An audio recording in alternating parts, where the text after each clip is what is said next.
We are live on the red carpet. Welcome to HEBSY on Sports, episode 248. Everyone, the podcast is about to begin shortly.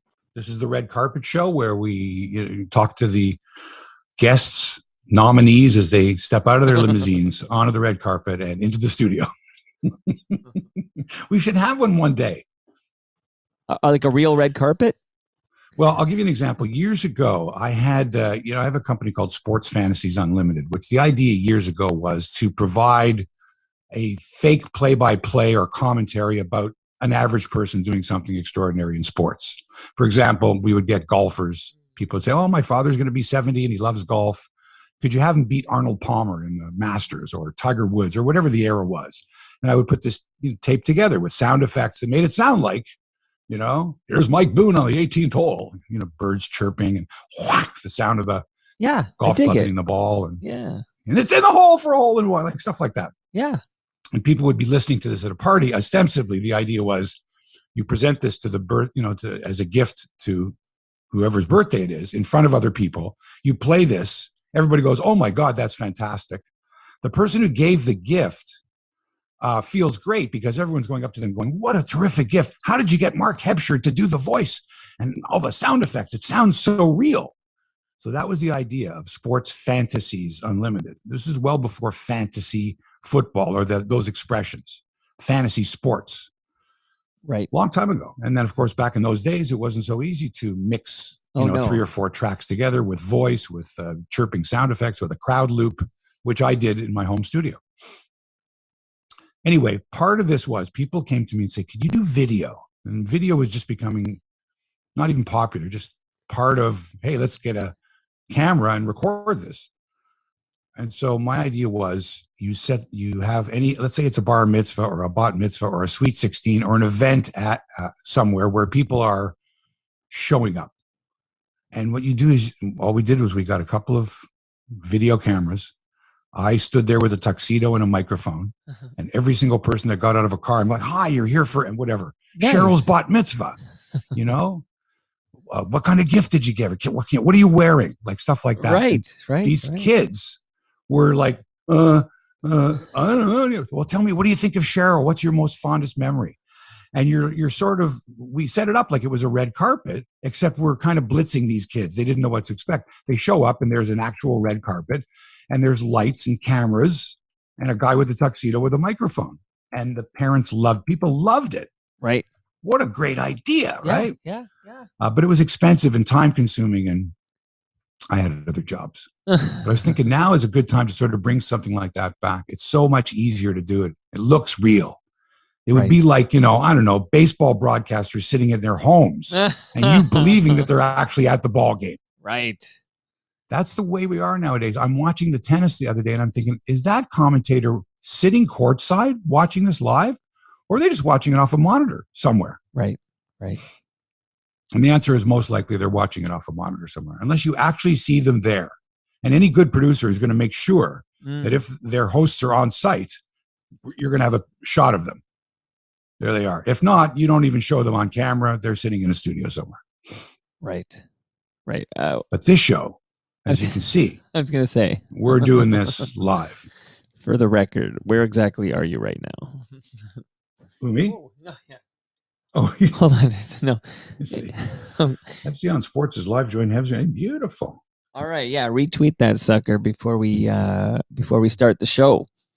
I love how the first people on the YouTube are like the people furthest away from us. It would be like, I see Wayne is in Lethbridge, Alberta, and you guys. Well, they don't get stuff like this in Lethbridge. I can tell you this right now. I've been to Lethbridge before. And the only good thing about Lethbridge is the road leading out of town. No, I'm kidding. But it's true. We take for granted because we're from the big city. But when you go to small towns, well, I think I mentioned to you the first time we went to Ottawa, which to us was a small town from Toronto, me and Taddy. Sure. We could not believe the response we got from people. Why would you guys watch a TV show from Toronto? Right. And they're like, you don't understand. The stuff here is shit. You guys are great. You're from Toronto, big city. You got the Jays, you got the Leafs, you got the Argos, we didn't know Raptors back in those days. Sure. But still, you're the big city. And so the smaller the town, proportionally speaking, the more of a big deal this is. By the way, do me a favor. Take the Manscaped thing out. Take it away. All right. Throw it away. Get rid of it. We're done. Oh, yeah? Yeah. I'll save that for the podcast, that story. Wow. I and you know, don't even know funeral this there. I know it's one of your sponsors, but could you cover that up? Okay, wait, hold on. We need a... Come up with something, please. Or take it down for this show. I know you do a lot of shows, but yeah, you're going to have to do something about funeral because it's just going to turn people off.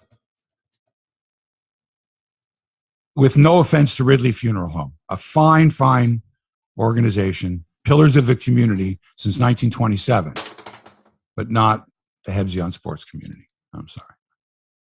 Pillars of the community. I said pillars. Oh, yeah, no, my headphones were off, so I just heard the end. Okay. What album covers that? Tom Wilson's Mohawk art.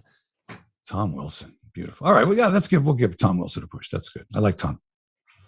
Are we ready to start? I don't know if I want to work with the person who doesn't like Tom. Like, I feel like that's, you better like Tom. Are you kidding? I love Tom. Hold on. Doug Flutie's head fell. I got to hold on here. By the way, also, when I was talking about all these out west people, next, of course, Dale Cadeau is also first on, and he's in BC. But he's from Ontario. He's a transplant. He doesn't admit to people out there that he's from Ontario. I'm sure Gene doesn't walk around Vancouver going, hey, by the way, I'm from Ontario, from Toronto. They go, get the fuck out of here, you motherfuckers. We hate you. Because they do. They really hate people from Toronto. They just do. Which is unfair. Well, we'll start the show, but I've lost Doug Flutie's head. I don't understand what you're saying. It's a bobblehead of Doug Flutie. I don't care. I know. I'm sorry. I know. I'm going to start. You may as well tell me that your daughter pooped her pants. Although she's too old. She's a teenager now, isn't she? The young one. Oh, like the young one? Yeah, almost. She's a soccer star. She scored a goal yesterday. So another one. Yeah, that's 2 now. She has 2 this season. Okay, I know. And she gets ice cream every time she does it. So it's like that's all she cares about. Yeah, like she gets an ice cream cone. I don't know, some silly. So her motivation for scoring is not because she wants to score and win and help her team. It's for ice cream. Correct. Okay. Angela's in Ottawa. I didn't know Angela was in Ottawa. She diehard Toronto sports fan. Okay, let's see. In Toronto, they got lots of other things to do. In some of these other places, it's like, holy cow, when's Hebsy going to start? My God, it's been 9:22 already. Let's go. All right. Recording in 5, 4, 3. The following podcast is brought to you by Crosswinds Golf and Country Club in Burlington. Can't wait to get out there on Sunday for a round of golf with my girlfriend and my 2 boys. Ooh, nice. The ones I taught to play golf when they were just little, still in diapers. Always a good time at Crosswinds, whether you're with family, friends, whoever, even if you meet up with strangers. You'd be surprised how friendly strangers can be on the golf course. Crosswinds also offers beautiful views of the Niagara Escarpment. No matter where you are on the golf course, you can look up and see the splendor and majesty of Rattlesnake Point or Mount Nemo off in the distance. Absolutely beautiful. The course is always in tip-top shape, and the people at Crosswinds are always there to tend to your needs. You'd think you're at a private golf club, but no, it's public and very reasonably priced. So go check it out for yourself. Go to crosswindsgolf.com. Book your tee time online now. And don't forget to tell them that Hebsy sent you. Now, Mike, can we start the podcast?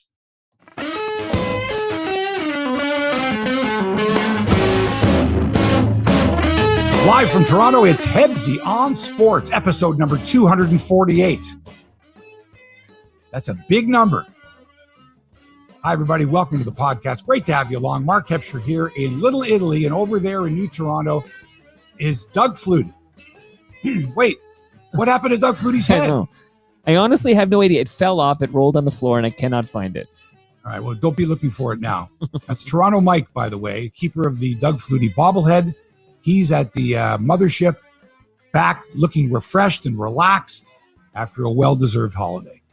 We're all refreshed and we're, all ready to talk about the fortunes of the Toronto Blue Jays as they get set to host the Oakland A's, the Oakland Athletics, right? As Early Wynn used to say, the Athletics, for a huge 3-game series. And make no mistake, they need a sweep.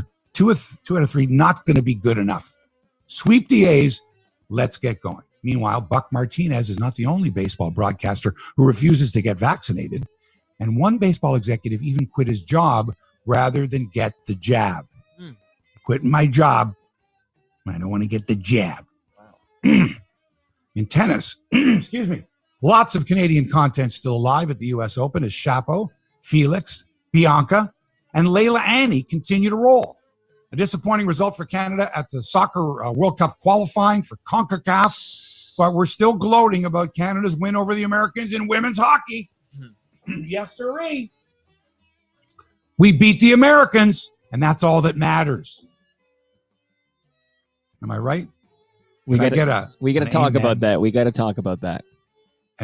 Well, why do you think I teased it? Are you still on holidays? Did you hear what Mike just said, folks? We got to talk about that. What did I just say we were going to talk about? My God. In golf, you cannot call Bryson DeChambeau Brooksie anymore because you might hurt his feelings. You could get kicked off the golf course. That would be ridiculous. You should be able to call anybody any name you want as long as it's not one of those words. But Brooksie does not fall into that category. Hey, Brooksie. Should fans have to be quiet in sports like golf and tennis, or any sport for that matter? Should they have to be quiet? All that and more coming up on this edition of the show. But first, let's say hello again to Toronto Mike. Hebsy, man, how the heck are you doing? It was great to see you in the flesh on Friday because we don't see each other in the flesh that often. That sounds dirty. I apologize for leaving early. No, I was honored you were there. And I'll tell you why. Because the last event you had there was a much more mingling event. Yeah. Do you know what I mean? Where people could go up to other people and say, hey, how's it going? Whatever. Right. But unfortunately, because of seating restrictions and COVID and all that, we kind of, nobody could get as close to others as we wanted to because they were scrambling for seats and you couldn't put another chair up there. And I tried though. So I kind of felt bad that I didn't get a chance to say hello off air and mingle and that type of thing. And my girlfriend as well, kind of, it was like, it was nice, but I really never got to meet Mike. You know what? That wasn't an event for that. You're right.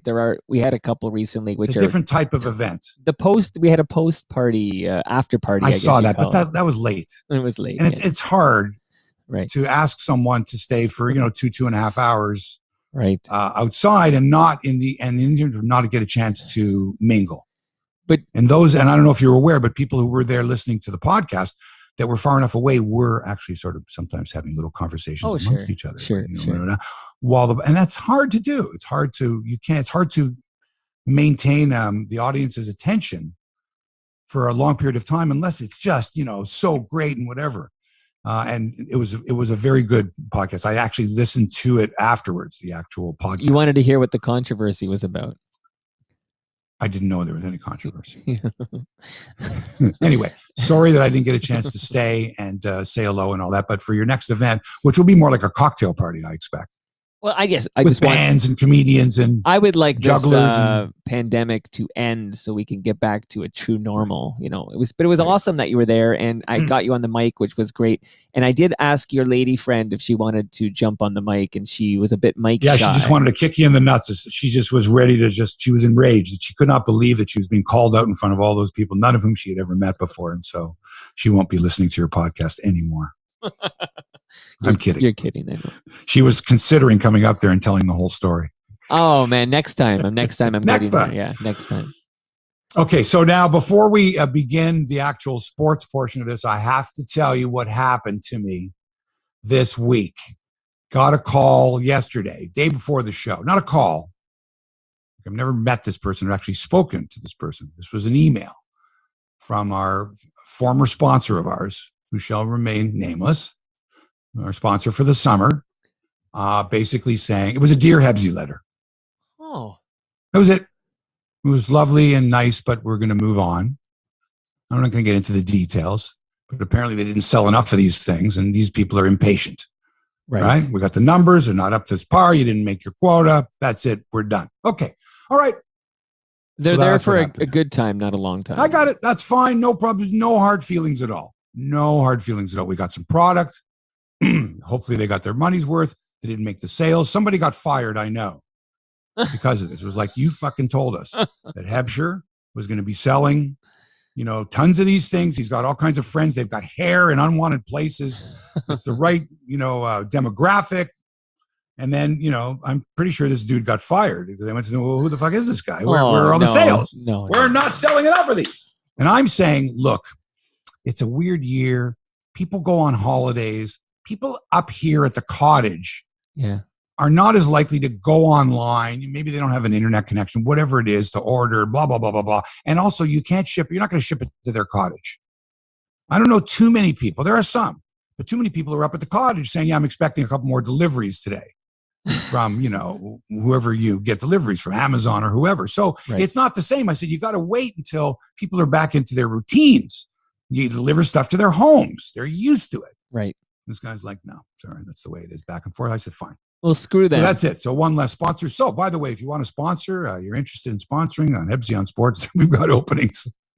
Yeah, hit us up. That's a good point. Hit us up and chat with Hebsy. Great opportunities exist here. And there's a vibrant fan base, a lot of downloads of the podcast. People join us live from as far away as British Columbia.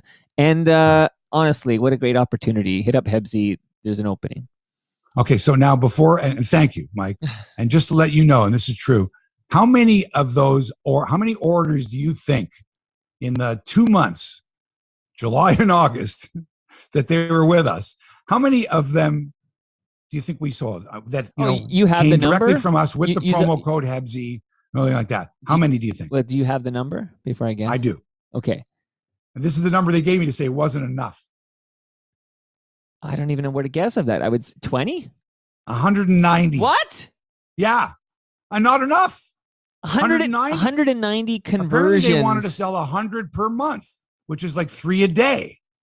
And we didn't meet the quota. I'm like, wow, man. Jeez, wow. You guys are tough. Okay. So this tells other potential advertisers 190 we saw. 190 times people honestly, typed in the word. That's the amazing. Code Hebsy, sent the credit card, got the delivery, liked the product. And still they said, thanks for coming out. Thanks. Goodbye.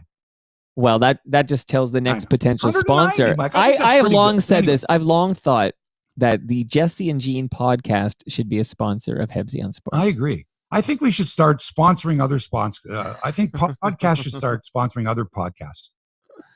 I think if you like someone's podcast and they say, look, if people listen to this podcast, and I said, you got to listen to Toronto Mike, and they do, and they go, wow, that's great. And vice versa.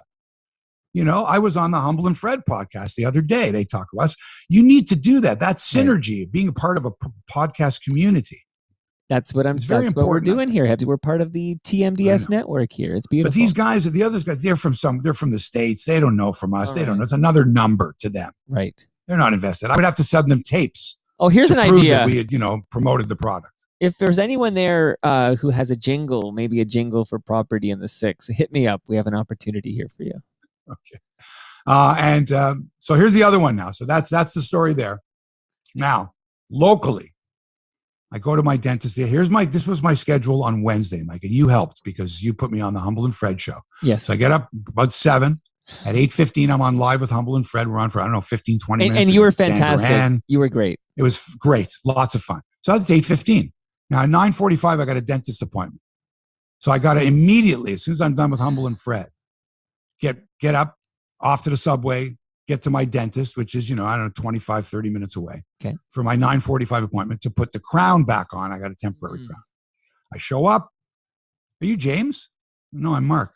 Mark. We don't Mark. I go, look, I got a 9:45. You called me yesterday to confirm the appointment. Well, I didn't call. Well, someone from your office called. Say, have a seat, please. I'm sure we can work something out. Work something out. This is not good. The manager comes. I'm very sorry. We tried to get in touch with you to tell you that we have to cancel the appointment because your crown is not in yet. I said, so what was the problem? You know how to get in touch with me. You got all my contacts. Well, we called and we didn't get a response. And I said, did you leave a message? Did you text me a message? You could have texted me, emailed me, left me the message. Don't come in tomorrow. Whatever you do, Mark, don't come in at 9:45 in the morning because the crown's not in. That's all you had to do. Now I'm telling her this, just her and I in the office. There's nobody else around. And I'm raising my voice to say, I have an extremely busy day today. I said to her, what's your cancellation policy? Like if someone has an appointment and doesn't show, what happens? She goes, well, they get charged, whatever, they get charged on the credit card. I go, great. I said, you didn't call me to cancel. You didn't get in touch with me. You owe me $300 because I had an engagement, a voiceover that I could have done. Wow. But I had the dentist appointment. You let me know in advance. I say, yeah, I can do the voiceover. That's $300. She's got this look in her eyes like, oh, we don't do that. I'm going, well, guess what? You're going to do $300 worth of work okay, and not charge me Wow. for it. And she said, well, that's not our policy. I said, I'm going to take my business elsewhere. Wow. If you can't, and it's quite simple. I said to her, if you don't have the wherewithal, the skills as an office manager to ensure that a customer doesn't show up and ruin their day, you allow them to show up and then say, oh, we're sorry, then you're not sorry. And this is a person that goes, oh, sorry. They throw sorries around like they're, like pennies. Right. So no, you're not sorry. If you were sorry, you'd say, Mr. Ebsher, we apologize. We're going to rectify this situation, and here's how we're going to do it. We are going to make sure that next time there's an appointment, that everything's all set. And because we feel so bad and we're so sorry that this happened to you, we're going to reimburse you. We're going to, the work that we do, we're not going to charge you. Now, wouldn't that be a great way to do business?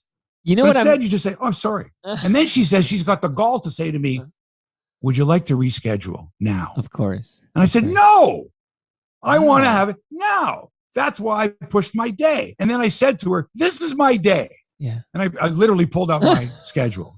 I was on Humble and Fred this morning at 8:15. Finished that rush to get here in pretty much rush hour traffic on the subway. Okay. I got a 12:30 with Bill King because I'm recording something for his radio show. Nice. I got a 2 p.m. with Stu Stone. Wow. To discuss 2 projects. All my friends. Okay. I got a 4:30 voiceover to finish off some work I've done for an audiobook. At 5 o'clock, my girlfriend's coming. And at 6 o'clock, my son's coming for dinner. That's my day. Right. You just fucked up the first part of it. Wow. Wow. And then I left. Okay, Hebsy, quick, I interrupt. This is very Curb Your Enthusiasm. This is a Larry David move, right? Who? This is the Don't play that game. This is my day. Yeah. Wait.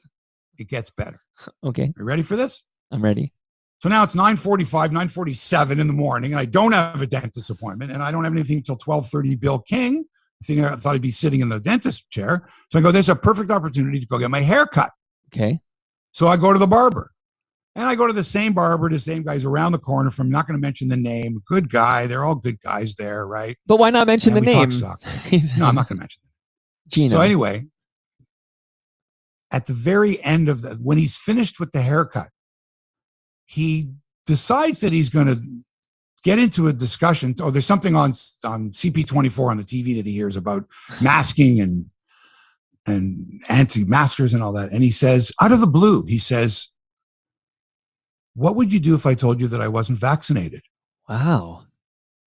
And I just stopped and I said, I would be very upset with you that you didn't declare this. Right.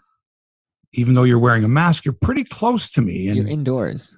And he said, well, I'm not vaccinated. Wow. And I said, all right. I said, listen. And he just was almost done. I said, just finish up and I'm out. Wow. He goes, but I want to explain something to you. I said, no. Right. Not interested in listening to anything else you have to say. Wow. Right. I left the money on the counter and I left. What? Oh, you did pay though. I thought you were going to like. Oh, of course. No, I paid him but sure. Not going to go in there again. And I was surprised at my reaction, but at the same time went, should he have let me know? Should I have asked? Is this where we're at? Is this where we're at, where I go and I say, by the way, I have to ask you, right? Are you vaccinated? Well, I've been asking guests and stuff. Right. Now, I could have gone to the soccer last night, but I declined because I don't know. Oh, and I still got to go indoors, sort of, to go to the bathroom. There are enclosed spaces. For a little bit if you got to go to the bathroom. Man, and some of these anti-vaxxers, they're like almost spitting in your face. They're like, look at me without a mask, right up in your face. Right. Anyway, that's my dentist and barber story. I think one of the projects I hope you talked about with the great Stu Stone is like a documentary series where like a cameraman just follows you around, because this is a reality show I want to watch. That was amazing. What a day. Humble and Fred. And by the way, between the Humble and Fred, the Bill King, and then the Stu Stone, that was quite the day of FOTM engagements. Well done. Oh, and by the way, I cooked a fantastic rib dinner. Okay. Because that's the kind of guy I am. Nice. Okay. So you wanted meaningful baseball in September, did you? Yes. Well, guess what? You got it. It's meaningful. Every game, every inning, every at-bat, every pitch. Every time they cut over to Charlie Montoyo in the dugout, he's got his finger on his nose, his finger on his ear. He's there. Everybody's got signaling. The Blue Jays are barely alive. I think I mentioned this before. They're not on life support, but whatever degree, serious, critical condition, whatever, use your favorite hospital condition. They are, but they're also masters of their own destiny this weekend. They get the Oakland A's, one of the 3 teams ahead of them that they got to take down in order to secure that elusive wild card spot in the American League. It's not impossible, but highly unlikely, especially when you consider that their most expensive player, their most delicate player, a China doll, be careful, George Springer. He can't stay healthy. Imagine where this team would be if George Springer only missed half the games that he missed this year. Let's just say, no, wait, imagine if he played every game, center field. Where would this team be? You know where they'd be. They'd be in a playoff position right now. Am I right? I think gosh you're bang sakes, on. if it's not, it's a tweak here. It's a setback there. It's a setback. It's a precautionary setback for his knee, his ankle, his quad, his Achilles. I don't know, man. For gosh sakes, they're afraid to play him in the outfield because he might run into another wall or something. And by the way, I went on YouTube. I got about 20 shots of George Springer in his career running into walls. Holy shit. He's a daredevil out there. Right. He wants to make every catch. It's great, but you got to stay healthy. You're not helping the team. And even the other day, he got a second, he's going in for a third, and you could see him go like that. You're like, shit, not again. And everybody just, is this the way it's going to be with George Springer for the rest of his career? Is this it? We're going to be afraid of having him run the bases. He might re-injure one of the many body parts he's already hurt. I can't even keep up. It's like that show. Oh, that game, Operation. Remember that game? Of course. Take out a knee, take out an ankle. Still right? Popular. That's George Springer. Let's hope that after this year, regardless of what happens to the Jays, the injuries are out of the way. He's fully 100% rehabbed. He'll never tweak anything again. Go on to set the record for the most consecutive games played. Let's hope. Okay? From your mouth to God's ears, Hebsher. And with George in and out of the lineup, the Jays offense has been anemic. Would that be a good word? Would it? That's a good word, buddy. All right. It's okay if you're playing Baltimore or Detroit. Geez, Mike, you, me, and 7 friends could probably put up a good game against Baltimore. But now you got the A's, who present a much bigger problem. First of all, they got pretty good pitching. Secondly, they're fighting for the same playoff spot as the Jays are, and they're ahead of them by 3 games. Toronto currently 5 games out of the wild card spot, and more importantly, they got to jump Seattle, Oakland, and Boston to get there. And they can start with a win tonight as Rookie of the Year candidate Alek Manoah takes on Sean Manaea. Wait a minute. Manoah against Manaea. Come on. That's a pitching matchup. That's a marquee matchup tonight. Manoah, Manaea, Jays, A's. I think we should put Z's on the end of each of these names. I think Jays should be Jayz.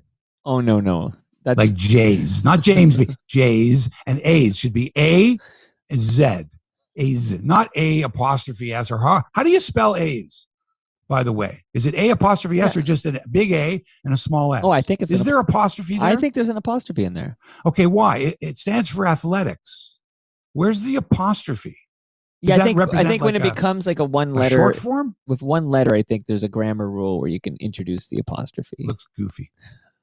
It does, doesn't it? I mean, every other team that ends with S, Astros, Jays, there's no apostrophe. I will say, as a kid, I always liked the A's, the logo and jersey. As a kid, I remember really liking the A's. Right. Anyway, the only apostrophe I ever liked was the Frank Zappa album, Apostrophe. Nice. Apostrophe is pretty useless.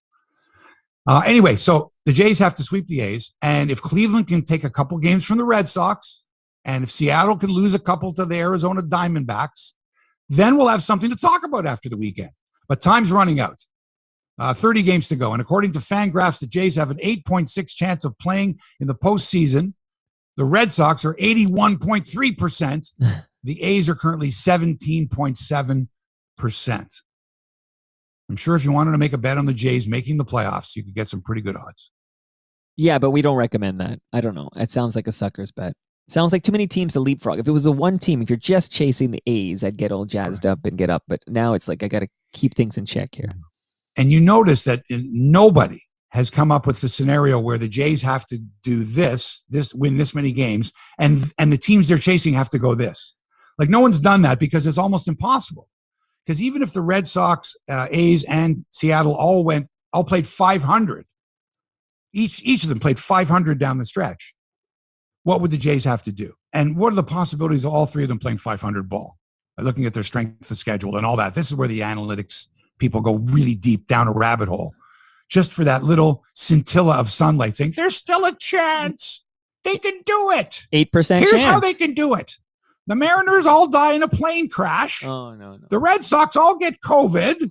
And Oakland, drink some water that was, had ptomaine poison in it. That and the Jays leapfrog those three. It's like ridiculous. I'm sorry to have gone so far off the rails, but it's true. It's on, like, come on, what's got to happen, really?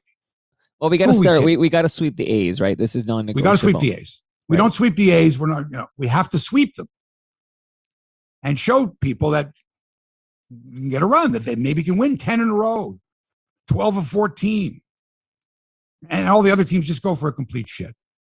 All right. Meanwhile, the Washington Nationals are parting ways with longtime Vice President Bob Boone, who chose to resign rather than comply with the team's COVID-19 vaccination requirements. Wow. You're not going to make me get the vaccine. I'm going to quit. Wow. All right. It's the first such staffing change in Major League Baseball because of COVID, although many have suggested that Boone was going to retire anyway or was going to get kicked out, and he just wanted to go down swinging. In addition, Major League Baseball has announced that former pitchers Al Leiter and John Smoltz refused to get vaccinated and therefore will not be allowed to broadcast their games from Major League Baseball headquarters in Secaucus, New Jersey. In order to get into the building, you must be fully vaccinated. So they will have to remain at home and do the broadcast from there. Now, Mike, this is becoming quite the issue. I don't know if you're aware, but months ago, I think, there was a report that Buck Martinez wasn't coming to Toronto to do Blue Jay games because he wasn't fully vaccinated. And Pat Tabler, who did come to Toronto for that opening series against Kansas City, was fully vaccinated. Yes. And man, other baseball people and broadcasters in other sports and just people in general are not vaccinated and have no issues at all without being back. Oh, fine. So I can't travel there. Okay, fine. I'll have to quit. That's fine. I'm not going to do it. Okay. Interesting. I would say a huge break here for Pat Tabler. Huge. Buck can't do the games. Pat do the games. In fact, if I don't hear Buck again, I don't have a problem with that. I don't want to hear with his you, man. Commentary from Florida. What's he going to tell me from Florida? Pat at least is here. He was around the batting cage on the weekend, talking to players, talking to managers. On this subject, Mark, yesterday evening, I had Mark Weisblot in my backyard to talk about Mark things. Weisblot. The great 1236 zone. And not only that. Are you kidding me? What are you talking about? Well, CJN. I know he's and he used to be at iWeekly. He's a big deal. Big man. So I spent 2.5 hours with him last night, drinking Great Lakes and talking about everything, including Buck Martinez and this vaccination story. And what I found curious, and I was telling him yesterday, is this story has been out there for a while, but why has there been zero mainstream media chatter about this? Like, why will no one... What would you expect from today's I would media? expect and either... By the way, can you fix the Tom Wilson album cover there? Thank you. Okay. I would expect that, I don't know, let's say I'll randomly pick somebody. Steve Simmons at the Toronto Sun will either write the article to say, I chatted with Buck, he's fully vaxxed, he just doesn't want to travel. Or he'd write... It's interesting that I talked to Buck and Buck's not vaccinated. Like there would be something somewhere, but there's nothing anywhere. Even though if you Google this and I watched, but I wouldn't want that, Mike. Tell me why. Why would I want Steve Simmons putting a story out there that people are going to go, that's not true. It's Simmons. Some bullshit. Well, like true Phil is Kessel true. shit Like it doesn't that. matter who reports it. Like true is true. Like if it's true, regardless of who reports it. But are you honestly surprised that nobody from any of the broadcast entities has said, hey, let's get to the bottom of this story? Doug Smith wrote something in the Star like last week, I think, and it was about Doug Smith. Well, but he did write. He still had a big forum. It's called the Toronto Star, and he did write about. Did he credit me? No, but he didn't mention vaccination at all. He just said it sucks that that Buck's not at the Dome. Like he said, it sucks that Buck is doing it from home, but he never went that extra step to tell us why Buck is at home. No, jeez, maybe he didn't believe the source. Anyway, you go on believing what you want to believe. Prove me wrong. You know as well as I do, folks, that this is it's a story. Yeah, it's meaningful. Right. That to have the audacity, the unmitigated audacity, as the Jays have and Rogers has, to allow this to continue while there are many other options, having people at the actual ballpark, right, and continue this ruse, this charade of having someone not on site without the insight that you expect from an announcer of that caliber, you're just doing a terrible disservice. You're lying to the fans, making them believe that Buck has some information that others don't, when in fact he's too far away from to really comment or really to be respected for his comments, because he can't back them up with the knowledge, with the inside knowledge, with the, well, I talked to so-and-so the other day. You know, Dan was on the field. Ben Wagner's on the field. Hazel's on the field. Arash is on the field. Joe Siddle's on the field. Jamie, they're there. right. Anyway. Right. Well, you know, I feel like Woodward and Bernstein here, and Deep Throat Gene Velitis points out that Buck Martinez is likely in cahoots with your barber. So let's follow this story. Yeah. Follow the money, as they say. In fact, I think a story on my barber would be as good a story as one on Buck. I'm surprised that Doug Smith hasn't gone after, what's the real story with barbers? Do they wait to tell you afterwards that they're not vaccinated? I know you're Should a big they have Doug a sign Smith saying fan. I am not vaccinated, warning? Should they say no entry into this business without knowing that the proprietor is unvaccinated? How about that? Right. Anyway, let's see how the Canadians are doing in the world of sports. Mike? Okay, let's do it. Last night at BMO Field, our men's soccer team hosted Honduras. You couldn't tell me where Honduras is. You couldn't name me a city in Honduras. I know people that never heard of Honduras before, but that's who Canada played in the first of 14 games against CONCACAF opponents to determine who gets to go to World Cup 2022. Mm-hmm. Canada, the U.S., Mexico, Jamaica, Panama, Costa Rica, El Salvador, and Honduras are in the group, but only 3 will advance, and the 4th team can get in via the back door. Get in touch with your favorite, James Sharman, whoever, to explain that whole scenario. But anyway, the Canadians drew 1-1 with Honduras, with the Hondurans.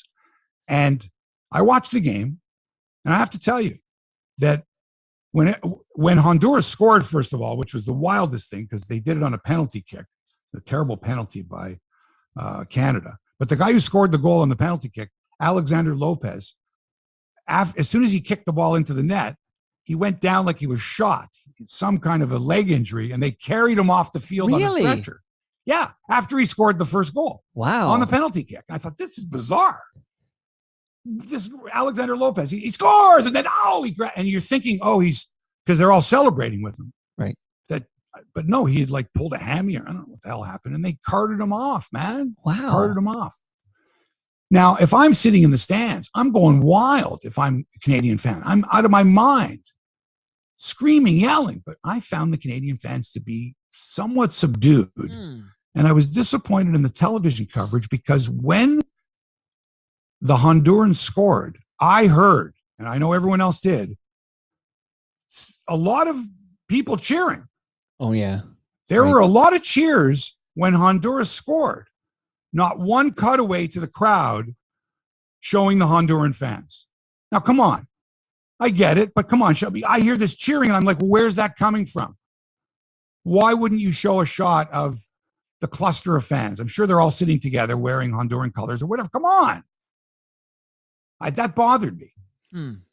As someone who worked in television, I know what TV directors think. I know what producers think sometimes. They try to do things different. I'm going to talk about how horrible it is in tennis, the crowd shots and the nonsense there. But in this particular case, when you hear something that's going on, you have to reference it to your audience. Where's that sound coming from? Instead, the announcers are like, they're not even acknowledging it. Like Gareth Wheeler and, what's his name? I can see him. Caldwell? Nope. No. Yeah, also the guy who's on the panel. Christian Jack? Younger guy. Played for us. I can't think of his name. That's terrible. I apologize. I can see him. Nice young fella. Good comp. But anyway, they didn't even reference. Not once did they go, the Honduran fans are making some noise here. Nothing. It was almost as if they said, listen, don't say anything about Honduras at all. Only Canada. And so that bothered me. But anyway, the game bothered me too. I thought the crowd was subdued. I would have. You can't turn the fans on and off. I get that the TFC fans are crazy for their team, sure, but can you expect them to be as crazy for Team Canada when they roll in? You would hope.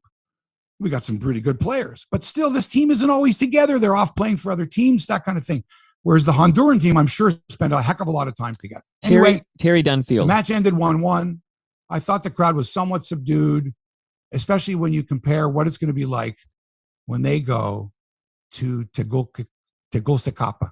Nice. Tegucigalpa, which is the capital of Honduras. I looked it up. Hebsy, man. 1 million people, and the fans there are going to be fucking nuts. Right. Oh, well, yeah. Get ready for nuts. That. Right. Dick Van Dickweed wants you to know it's Terry Dunfield. Is that the That's it. Terry Dunfield. Thank you. And I apologize, Terry. We're sorry. Terry's probably watching here. And and you know what? They're doing the game, and I don't. It's not. No, they were on Sportsnet. The game was on Sportsnet, but normally they're on. I think it's called Soccer One or one of the channels that carries soccer. Right. The Canadian Soccer Channel, Soccer One, but anyway, whatever it is. Hey, and so I'm listening to this, and I'm used to hearing other soccer announcers. You know, Sanchez, Dyer, Harry Kane, Son. Instead, I'm getting sort of a running commentary while the match is going on. And rather than identifying the players who have got the ball or whatever, I'm kind of getting all kinds of a mishmash of here's how the playoff setup goes and sort of other stuff like that. And I'm not used to that. And I'm not familiar with listening to these play-by-play announcers. So it was a bit jarring because I'm learning about the team too. I know we've got Alphonso Davies. And I know we got Jonathan David, and I know, but I don't know enough about the Canadian national team. And in this particular case, I need to learn more from the announcers while the game is going on. There's the left back; he's from so and so, from Scarborough, and he played for whatever team. And you know, help me out here. I love soccer, I love Canada, but I'm new to this team. Good point. So enlighten me. Good point. Good point. And just before we move on, Mike Kerr says good morning to you. Paul Hawkyard says good morning. Moose Grumpy said it was great to see you last Friday, Hebsy. Moose Grumpy's a big fan. She was nice enough to, and bold enough too, because while your podcast was going on, it wasn't permissible to be, you know, not paying attention to the podcast. And she was nice enough to lean over because we were sort of outside the perimeter. There. Right. Like, you couldn't get on the good to see you. That kind of thing. So that was nice as well. And Phil Parkinson says hello from St. Mary's. I just want to tell Phil, when I was driving home from the Pinery, which is on Lake Huron, I drove through St. Mary's. Beautiful. And Jean Velitis. My sons were there on the weekend. Oh, wow. St. Mary's. Yeah, there was a wedding that they were a part of there. And it's a great town. I love the downtown there by the water. It's a really nice town. Absolutely. And Chris Clark is checking in, and Angela is checking in from Ottawa. Brian Gerstein is here. And I want to say hi to Andrew Jeeves, and I want to say hello to Tyler Campbell. And KM is here, as he is every Friday. He's great comments here. And Jimbo Co, but I think the funniest is the one that told us about the name Terry Dunfield, because I love that I get to say hello to Dick Van Dickweed. There you go, Dick Van Dickweed. Yeah. Dick Van Dyke. Did you know that Dick Van Dyke's real name is Penis Van Lesbian? Mary Tyler Moore told that joke. I heard it. It's very Forget it. All right, back to the soccer. So anyway, so listen, this CONCACAF qualifying for the World Cup, it's busy, man. They got to play 14 games, 13 more to go. Next one is Sunday. We go to listen to me. We go to Nashville. Well, it is Canada's national men's team goes to Nashville, Nissan Stadium, where we take on the United States. And by the way, the U.S. could do no better than a 0-0 draw with El Salvador yesterday in San Salvador, and the crowd was electric. Here come those Americans, those damn Yankees, right into San Salvador. Okay? 0-0. Will you tell me when it's must win? Like, I just want to know, because I missed this match yesterday because of Wise Blot in the backyard. But no, these aren't must win. Like I don't even understand. Like, I know we need to win, but we tied. Is that bad? Like, we needed to get 3. Yeah, it's bad. Okay. Yeah, you at home, you want to win, especially against. Oh, at home, right. Okay. Against a country that you couldn't tell me. I could show you a map. 99% of the people would not know. Well, you only hear about them when there's a hurricane or something, and there's a natural disaster. Yeah, Honduras, man, come on. May as well be. What did Bill Murray say? May as well be Wisconsin. Hey, we're gonna go invade Czechoslovakia. It's like going into Wisconsin. right, go Canada. Anyway, so yeah, apparently quite the game yesterday in San Salvador. U.S. draws on the road, which a road draw is always good. And so they're going to be tough to beat the Americans on Sunday in Nashville. By the way, Mexico leads the group thanks to their 2-1 win over Jamaica. And Panama and Costa Rica drew 0-0. Okay. So Canada in decent shape with 1 point with 13 games to go. Could be worse. Could be raining. In tennis, the number 7 seed Denis Shapovalov was a straight sets winner in his U.S. Open match, second round match over Carballes Baena, the Spaniard, in the second round. U.S. Open. Chapo managed a 9-7 advantage in the first set tiebreaker, winning 7-6, 6-3, 6-0. Not 6-love, Mike, as I've heard so many people say. I'm sick of it. You only use the term love. This is a little lesson here. Okay. Just a little.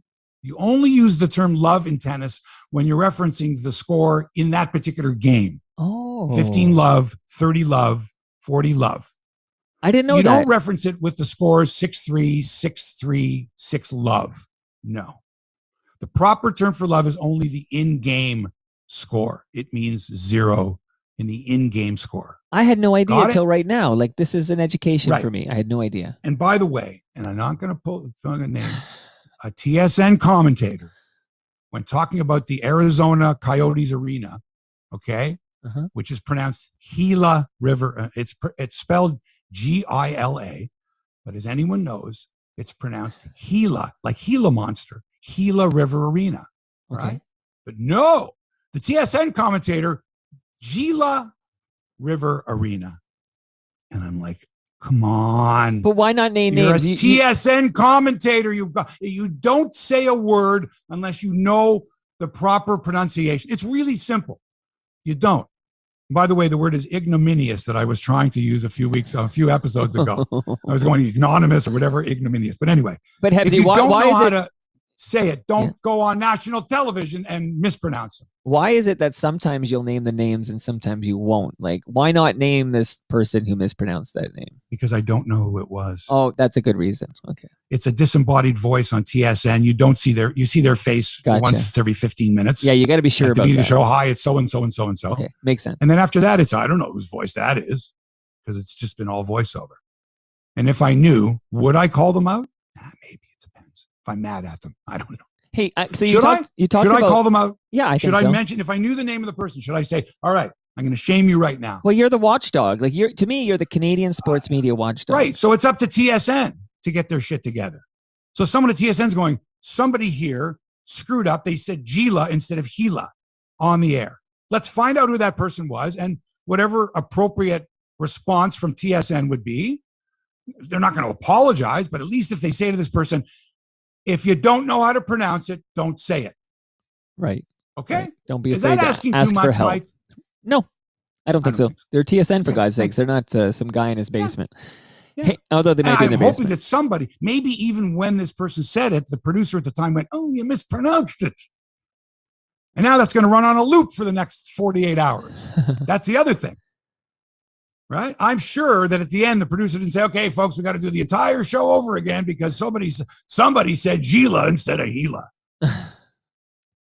Ninja edit. Hey, you know how we love, right? So love comes out of tennis, but where exactly is nil? Like nil is a soccer thing? Like nil means 0 in but only in soccer, right? Like, do you ever use nil in anything else? Well, some people will, to be cute, but the only time I ever heard it was, soccer scores. Right. Okay. So you don't use nil, and like you wouldn't say 6-0 when you're given the game score. Well, I've heard people give hockey scores, 6 love, 6-0. I mean, just to be cute instead of saying nothing. Right. Okay. 6-0, 6-0. Anyway. All right. I guess you could. All right. Back with the man now. 12th seed Felix Auger-Aliassime meets another Spaniard, 18th seed Roberto Bautista Agut in third round play tonight. And on the distaff side, Bianca Andreescu, the number 6 seed, looks like she's getting her groove back. Looked very healthy in her 6-4, 6-4 win over American Lauren Davis and gets an unseeded German opponent in the third round. Excuse my laziness. I didn't go and look up the German opponent. I don't think whoever it is going to be a problem for Bianca. Oh, good. That's all I'm going to say. That's good news. And if this German opponent beats Bianca, I will mention her name. Leila Annie Fernandez of Montreal, the lefty, gets the number 3 seed Naomi Osaka tonight in her third round match. I'm thinking it's on center court, maybe the stadium court. What are they? And I can't remember the names. The Louis Armstrong court, Billie Jean King court, Arthur Ashe, the Arthur Ashe court. That's the big one, right? Right, I think so. And there's other courts that are named after people. I can't remember. The George Costanza court, where he had the George Costanza court. He got caught on the camera eating the. Oh, and that's another thing. Please, on the tennis, please stop showing crowd shots of people who are not famous. Please. Last night, they kept having to say, the chair umpire kept having to say, ladies and gentlemen, please take your seats. Ladies and gentlemen, please. Because both the players, like Shapovalov and his opponent, are both like, come on, like, looking up and come on, we can't serve and all that. And this is sort of the same as in golf, where you can't, you've got to be perfectly quiet and still when the players are playing. You have to, you can't say a word. Right. Not when he throws the ball up, nothing. Right. And in golf, as he's about to swing, you can't say anything. Right. As soon as he hits it, of course, it's, go in the hole, you're the man, like all that shit, right? And so we've reached a point now where fans who aren't doing anything illegal, I guess if you could say, that they would be, prosecuted in court. But it's almost reached the point where it's, look, if you continue to abuse or bully these professional athletes, we're going to have to do something about it. And so in this case, in tennis, it's expected that the fans will take their seats and sit down when told by the chair umpire so the players can play. Right. Because God forbid I'm going for a forehand and in the corner of my eye, I see a couple of broads with women with beers, okay, that the camera has a shot of. And when the camera takes a shot, the commentators don't say anything. You leave it to the imagination of the viewers going, who are they? And they're coming in late. There's the culprits right there. So what'll happen is one of the players will like point up to the crowd. You'll hear the chair umpire go, ladies, not ladies and gentlemen. She's specifically pointing to 2 ladies that are coming down the aisleway carrying beers. And the chair umpire goes, ladies, please take your seats. And then immediately the camera, which by the way, this is the in-house feed. So everybody there can see this on the big screen. They show these 2 women. Each of them has a couple of beers. And they're standing there with the most shocked look on their face. And everybody in the crowd, it's New York, is going, sit down. Like, oh, come on, let's go. And I'm watching this on TV. I don't need to see this shit. I want to watch the tennis. I want to see the reactions of the players after the point. I don't want these random shots of people in the stands. If they're famous people, okay. Oh, there's Sly Stallone. But if it's just somebody that's reacting, and usually the shots are very unflattering shots. You know what I mean? Like the cameraman's like 5 feet away and is looking up their nostrils or something like that. They're not even flattering shots. So do me a favor, TV producers and directors who do tennis. No more crowd shots unless it's somebody famous. Got it? No more. Wow. I don't want to see the coach using, he's got the same fucking look on his face. It cut back to him again. It's an advertisement for whoever the sponsor is for the tennis player when they show the coach. So please stop it. And by the way, there's a commentator during the Shapovalov match. And here's the other thing is you don't know who you're getting with commentators sometimes, right? You get what you get. And so for a few of the Canadian matches, there's a fellow named Mark Tessier who works for TSN as a commentator, and he does it by himself. So they've got, TSN has Mark Rowe there. He's at the US Open. He's doing the on-court interviews with the Canadian players after their victories. So he's been pretty busy, right? He's in probably the tennis center, and then they shuttle him out to whatever court the Canadians are playing at so that he's ready for the post-game interview. But the fellow that's doing the play-by-play of the match, Mark Tessier, I don't think is there. I think he's in a studio at TSN, and he's got the feed. And he's doing it by himself. And he's very good because he knows that he's speaking to a Canadian audience. Whereas yesterday, we get this putz, Leif Shiras. I don't know who the other guy was, a British guy, but this Leif Shiras who used to play was a mediocre player. And here he is going on, he's watching Shapovalov, and he's going on about how Canada is such a hockey country. And now as soon as I hear this from an American, I'm like, fuck you. Again with this. No, we don't have the world's fastest man, Andre DeGrasse. No, we don't know any. We're shitty in soccer. We just won the gold medal to women. No, we're a hockey nation still. It's fucking 2021, you dickwad. And he's going on about how Canada is such a hockey country, and maybe some hockey fans are being converted to tennis because of the way Shapovalov and others are playing. And I'm ready to just listening to this fucker go on and on, a load of horse shit. Because a couple days earlier, I'm listening to this guy, Mark Tessier, talk about the Canadian players and the Canadian angle. That's what I expect, I'm sorry, from TSN. Really, if you're going to show Canadian matches, put the Canadian commentators on. Say to Mark Tessier, Mark, you're doing this match, even though it's from the studios. You're doing this match because we want Canadian content. But instead, they click onto the tennis channel's feed. Now, these two yutzes, I mean it was just awful to listen to it. You can be from Canada, and you know what? You can enjoy hockey and tennis, you moron. You can. We get so many people, Mike, that are like, oh, I'm not a hockey fan. I'm a basketball fan. Dude, you can be both. You can be just as passionate about both. Guess what? You can be just as passionate about every sport like I am and have been for my whole life. And I would say when someone most says, people, what's your favorite sport? I don't have an answer for you, man. Give me a great game and a rooting interest. I'll watch. Right. Got it? So TSN, that's 2 against you guys. You're going to show us U.S. Open stuff? Do us a favor. Give us a Canadian angle, please. You've got Mark Rowe there. He's already there. You got Mark Tessier, who does a terrific job when called upon. Let them do all the Canadian matches. Ooh. And if you're going to replace them with the top team from ESPN. The big guys. Chris Fowler, the McEnroe brothers. Sure. You know what I mean? Sure. Not these idiots from fucking Tennis Channel. I like it when you call them yutzes. He's going to convert from hockey fans into tennis in Canada. Fuck off. Instead, you're showing cutaway shots of fans carrying beers and cocktails to their seats and being ridiculed and shamed. Let's take a look in the stands and see who's there. And every time they do it, I go, who is that? Is that a record producer? Should I know that person? You ever do that, Mike? Is that Rick Rubin? Yeah, when they show people in the stands, do you not automatically go, who is that? Am I supposed to know who that person is? Oh, sure. Yeah, sure. I hate that.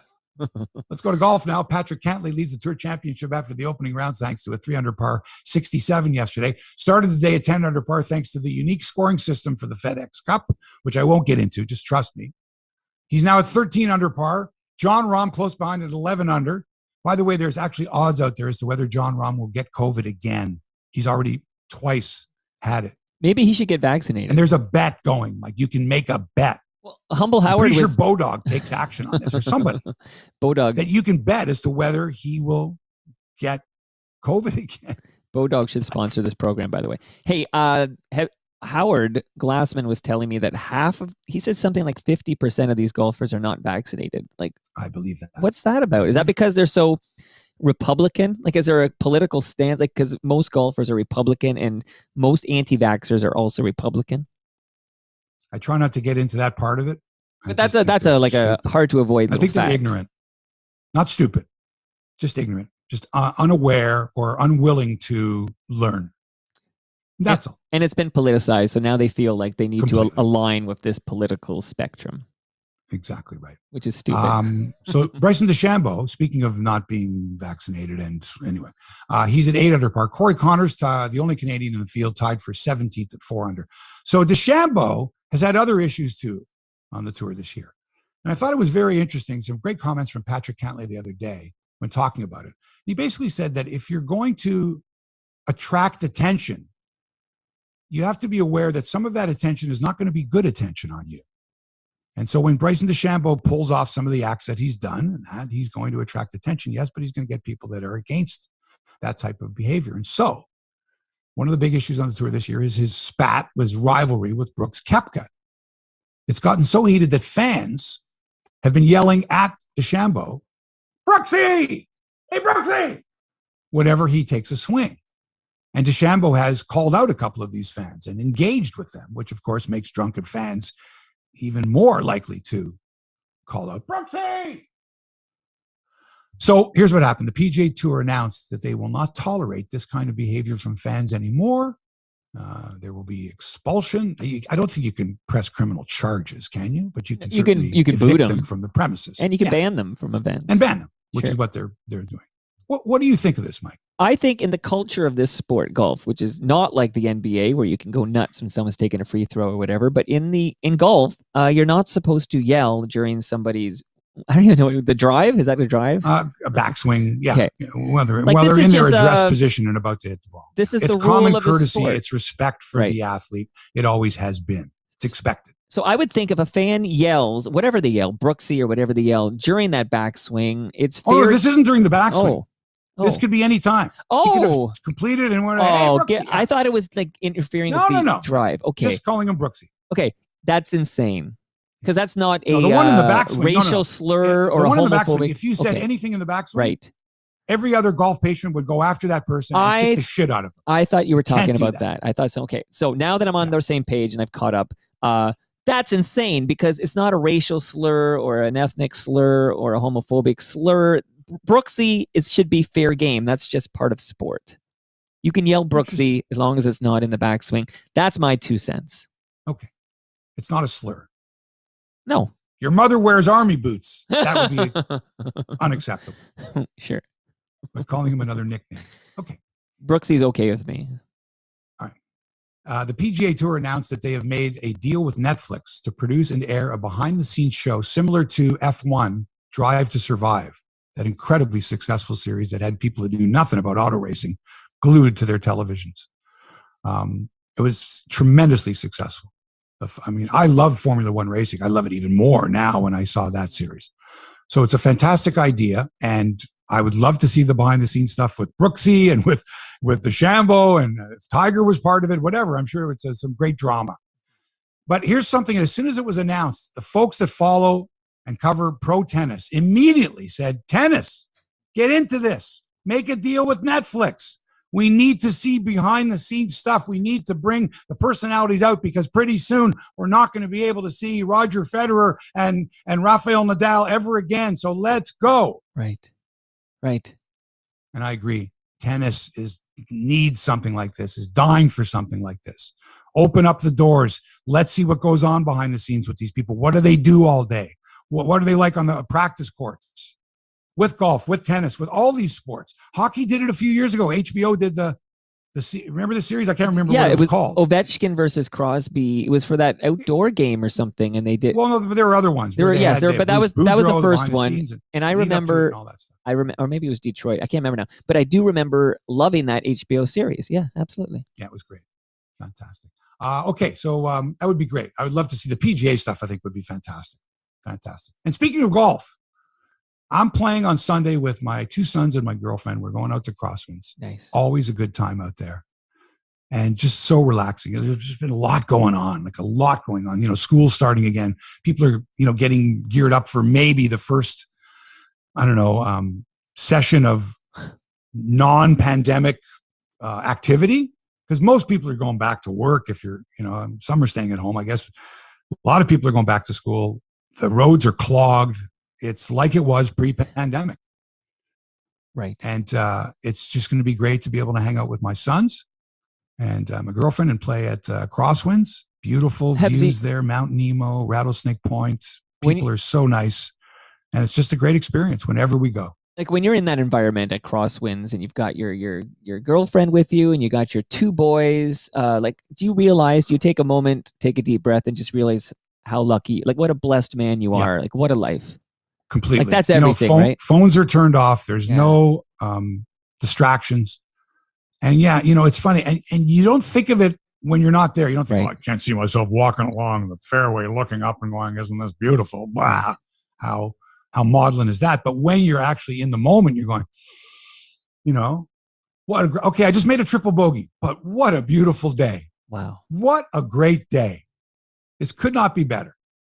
Beautiful. And I tell you, in a million, I would rather shoot 100 and be with people that I enjoy their company on a beautiful setting than shoot 80, with not have engaging partners, and the weather was crummy or whatever it was. And, oh, but I shot 80. Yeah, big deal. Would you have fun? Well, I shot 80. Yeah, but you have fun.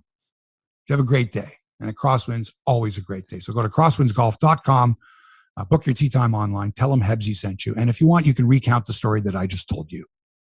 Would you golf with your barber? No.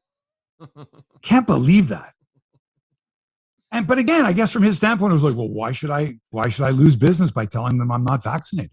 Why would they be mad at me for not being vaccinated? I don't think there's any rule. He's right. Why should anyone be mad? He's not obligated to disclose. Correct. You're in your right to ask. Of course, you can ask anybody anything, but he doesn't have. There's no rule that says you need to disclose to your clients 100%. That you're not vaccinated. The nurse that gave me the jab, was she vaccinated? I hope so. I expected so. I assumed so. My doctor and all the people that work in the doctor's office, dentist's office, I'm assuming that they've been vaccinated because they're asking me if I've been vaccinated. Yeah, you should ask your hygienist next time. That's important. May not be going back to that dentist if they keep treating me that way. That was a great story. You know, Mike, I watched our Canadian women knock off the U.S. in the gold medal game for the World Hockey Championships the other night, but something was missing other than fans in the stands. Something was missing. What? The intensity level is certainly there, but it doesn't match. I'm not going to say it doesn't match the intensity level of men, but it doesn't match the intensity level of the men's game. Do you know what I mean? No, I need more elaboration. Canada plays the U.S., U.S. plays Canada. These are the games we want. These are the games that have the most intensity. Yes. But you can't go to the well every time, Canada, U.S., Canada, U.S. There's got to be something more. There has to be a lead up, but there isn't. No. When we play other nations, it's not the same. Right. It's Canada, U.S. And I told you before I couldn't get up for the preliminary round games, the round robin. Right. But let me know when they play for the gold. Right. Sort of a given. But I realized that when they went to overtime, 3-on-3 overtime in the gold medal game. Well, it wasn't 3-on-3. Excuse me? Was that 3? I watched that game. It wasn't it? It was 5-on-5, wasn't it? Hello? Was it 3-on-3? Let me go on. Okay. When the NHLers play 3-on-3, they're looking for a goal fast. Right. When they play 3-on-3, the women, they're very calculated. There's not a lot of scoring chances. They're looking for something else. They're weaving. They're playing chess. They're taking their time. You're 5 minutes into a 3-on-3 in a gold medal game. If it was the men, it would be wide open, man. It would be flying all over. Chances galore. Great save. Sure. But with the women, it's very calculating and slow and deliberate, and just wasn't there for me. So, you know, I agree that women should have the same opportunities as men. I think it would be wonderful if they could organize a professional women's hockey league. But frankly, I don't think there's enough of an appetite either in Canada or the U.S.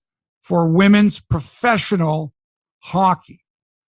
Unless you can put bums in the seats, unless you can put a competitive enough product and an entertaining enough product on the ice that puts bums in the seats and has television executives going, yes, we want to do this. It's not going to happen. And the same goes for women's professional soccer, and the same goes for women's professional basketball, unless the WNBA is going to put a team in Toronto. So I don't want to hear any more of this. Canada, U.S. for the gold, great. Every 2 years or 4 years or whatever, great. Other than that, wake me up when that happens. I'm embarrassed. I didn't even know that was 3-on-3, but that actually speaks to your point, which is that you can't miss NHL when it's 3-on-3 because it's a whole different game. But the women's game wasn't radically different because you don't have those odd person, I almost said odd man rushes, but I guess odd person rushes off. That's another thing. Yeah. It's weird to hear defensemen. It's hard to get that out of your lexicon, out of your vocabulary, because it's women. It's just, sure. And even the women commentators. Well, that's their term. They still use that term. I noticed they didn't change it. Yeah. So it's kind of like, but anyway, do we know yet how many eyeballs on that? Because I watched the end of the third period and then I watched the overtime. Oh, I'm sure there were lots. But again, it's a one-off. Is it consistent? Are these people that are watching the game, when's the next game? When's the league game? When does Toronto play Montreal? When do I get to see, and the other thing is, the women's game is hampered more because we see them with their helmets and the full bird cage on, but we don't know what most of them look like in street clothes. Sure. You know, you and only it's a few. harder Like to market Spooner, that. you And know, I don't know a what few. teams they right. played for. What was the name of the team that played in Toronto? Remember, and they've got two complete seasons where they played before 0 fans.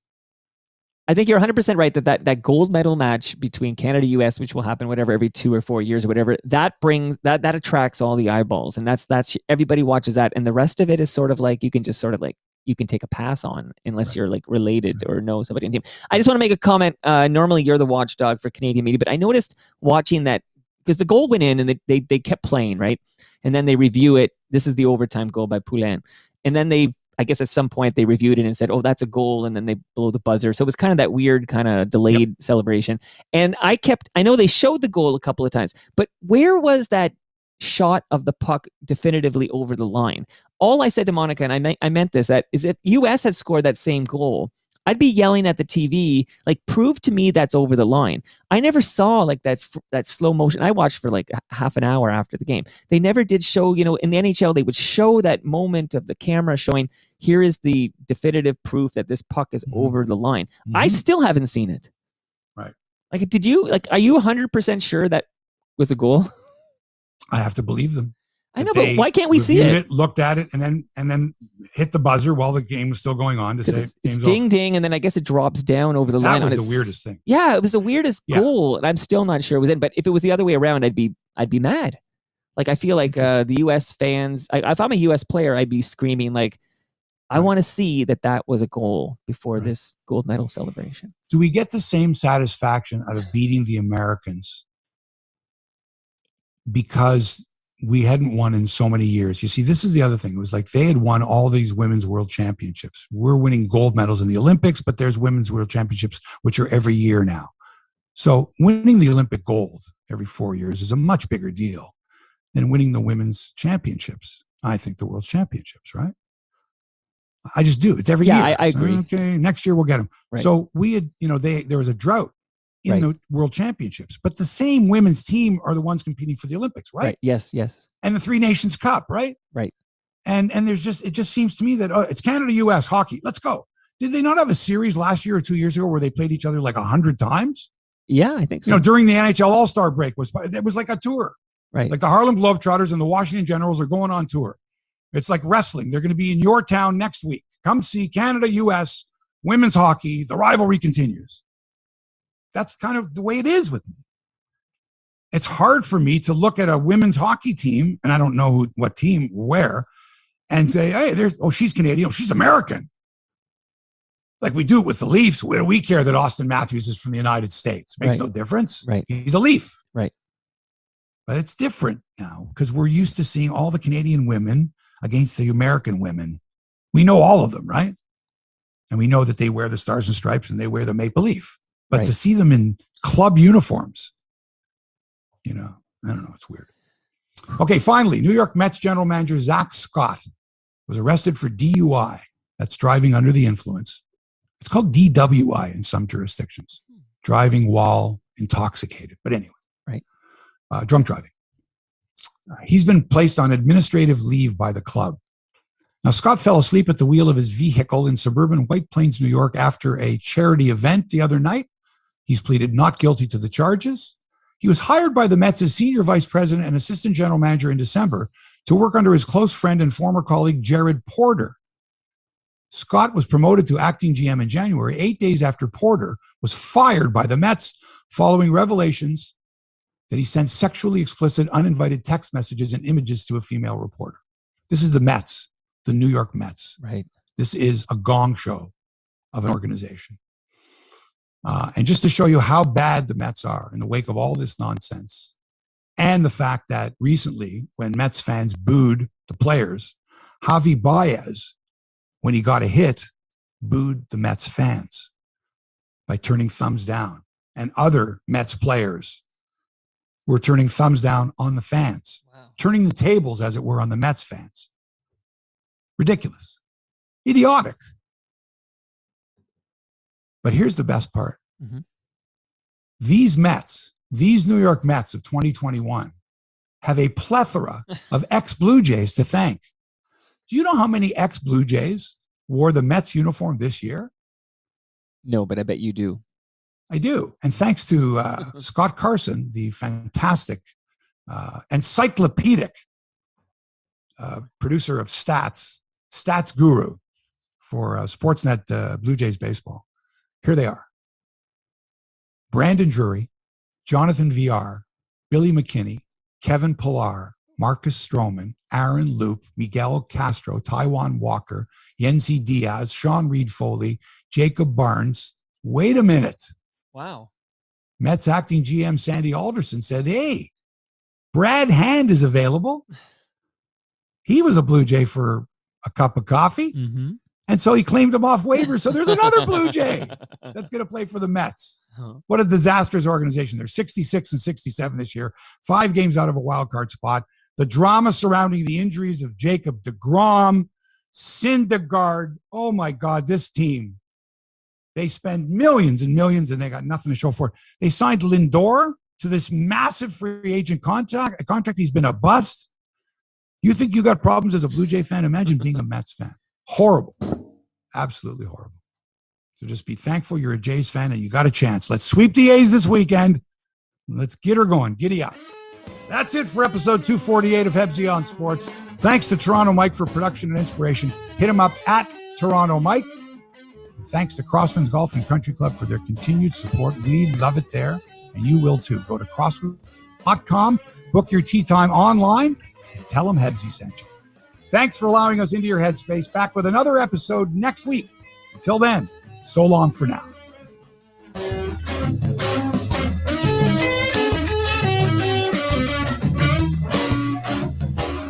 This podcast has been produced by TMDS and accelerated by Roam Phone. Roam Phone brings you the most reliable virtual phone service to run your business and protect your home number from unwanted calls. Visit roamphone.ca. Flesh, it'd be exciting. Peace in the flesh.